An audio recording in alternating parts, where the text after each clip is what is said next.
ఏంట్రా ఇది?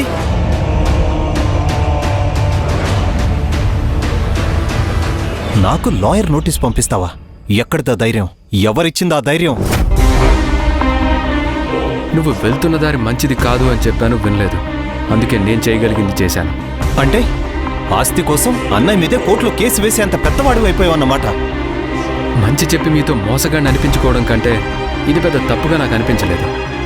ఆస్తి కోసమే కదా ఈ వేషాలన్నీ? ఆస్తి కావాలనుకుంటే కట్టుబట్టలతో బయటకు వచ్చేవాడిని కాదు. మాట్లాడొద్దు.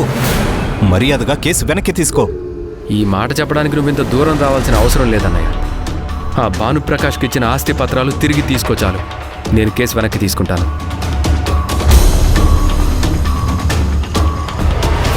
నీ వెనకుండి ఇదంతా ఎవరు నడిపిస్తున్నారో అర్థం చేసుకోలేనంత అమాయకుని కాదురా.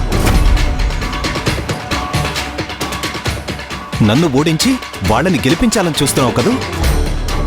నా వెనకున్న వాళ్ళు నేను ఎలా ఎదగాల అని ఆలోచిస్తారే కానీ ఎలా పడగొట్టాలా అని ఆలోచించరు. అందుకే కట్టుబట్టలతో వచ్చిన మా కష్టంతో మేము బ్రతకగలుగుతున్నాం.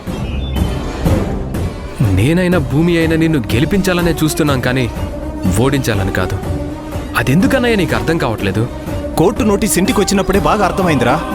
చివరిగా అడుగుతున్నాను, కేసు విత్డ్రా చేసుకుంటావా లేదా? నువ్వు ఆస్తి పత్రాలు తీసుకోనయ్యా, నువ్వు చెప్పినట్టు చేస్తాను.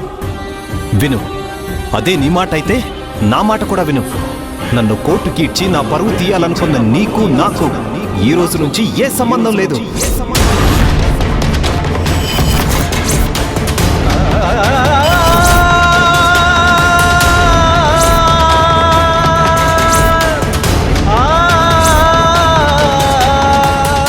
ఎవరి కోసమో నా తల వంచాలనుకుని చూసే నీలాంటి తమ్ముడు నాకు అవసరం లేదు. ఈ క్షణం నుంచి నువ్వెవరు, నేనెవరు?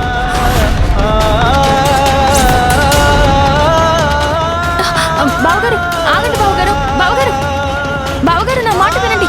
బావగారు బావగారు ఆగండి. బావగారు నేను చెప్పేది ఒక్కసారి వినండి.